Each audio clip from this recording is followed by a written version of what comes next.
7 दिवसांचे गणपती उठले व तिथे बायका अक्षरशः छत्री घेऊन नाचत होत्या पावसामध्ये. एवढा त्यांचा उत्साह व आनंद तिथे होता आणि बाप्पा जायची एक दुःखसुद्धा मनामध्ये होतं. त्यानंतर मी लगेच दुसऱ्या दिवशीचा व्हिडिओ टाकते आहे. मी इथं बसलेली आहे स्टडी करायला. मला थोडं असाइनमेंट एक कंप्लीट करून घ्यायचा होता, तोच मी इथे कंप्लीट करून घ्यायला बसलेली आहे. त्यानंतर असाइनमेंट कंप्लीट करत होते व आम्हाला आज स्वयंपाक बनवायचा नव्हता, कारण की वहिनीकडं जायचं होते जेवणाला. त्यामुळं मग मी तिथं जाणार आहे कामावरनं. जशी मी आले तशी मी इथं डायरेक्ट म्हणजे लिहिण्यासाठी बसलेले होते.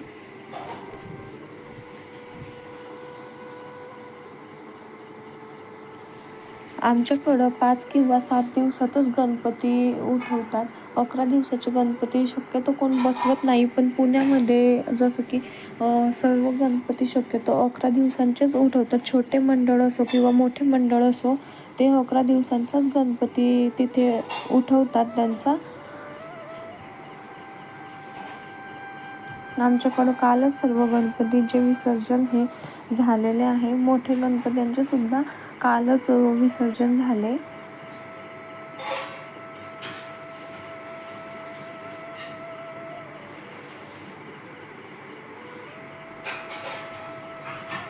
माझी असाइनमेंट मी किती लिहिते आहे तरी ते संपत नाही आहे, कारण की वेळ कमी असतो व येऊन लिहायचं म्हटल्यावर वेळ जरा कमीच पडतो.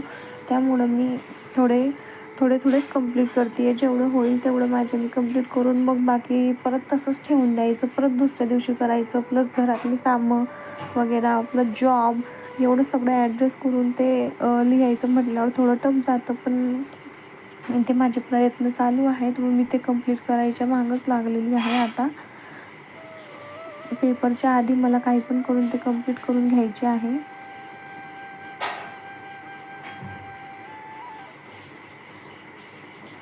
इथे मी GNM नर्सिंग फर्स्ट इयरचे म्हणजे माझं स्टडी चालू आहे.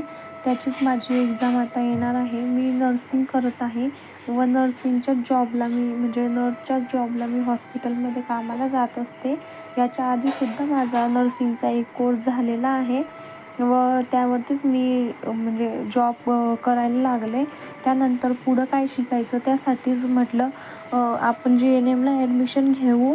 गव्हर्मेंट जॉबचे काही चान्सेस भेटू शकतात, भेटले तर. त्यामुळं मी इथे GNMसाठी ॲडमिशन घेतलेली आहे व आता ते मला इथं कंप्लीट करून घ्यायचं आहे. ॲडमिशन तर घेतली आहे, पण मनात एक अशी भीती आहे की मी ते कंप्लीट करू शकेल किंवा नाही, किंवा काय, असे बरेच असे प्रॉब्लेम्स मला म्हणजे सामोरे जावे लागत आहेत त्यासाठी. पण मी ते काही पण करून मला ते कंप्लीट करायचं, मी एक ध्येय साधलेलं आहे.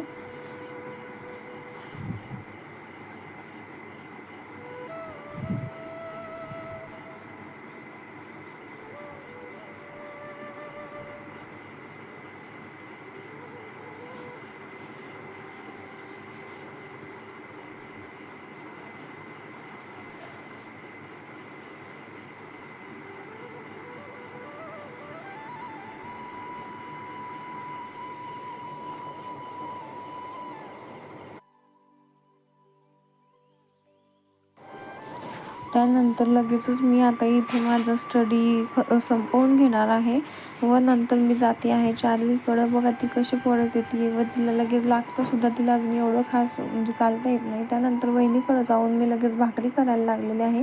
त्यांनासुद्धा भाकरी जमत नाही, त्यामुळे इथे मीच भाकरी ट्राय करत आहे व मला छान अशा भाकरी जमलेल्या आहे व माझी भाकर आज छान अशी फुगलीसुद्धा होती. म्हणजेच की त्याला गोड पोपळा तुम्ही बघू शकता. अशा प्रकारे छान अशी माझी भाकरी फुगलीसुद्धा होती आणि एक नाही तर सर्वच भाकरी माझी अशा फुगल्या होत्या.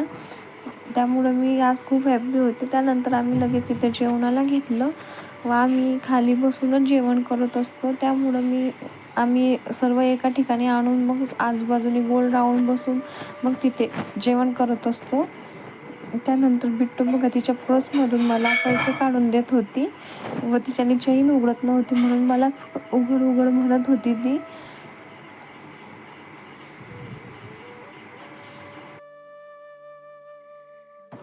त्यानंतर इथे मी माझं ब्लॉग एंड करते. Thank you for watching my video. Please like, share and subscribe with my channel, and bye.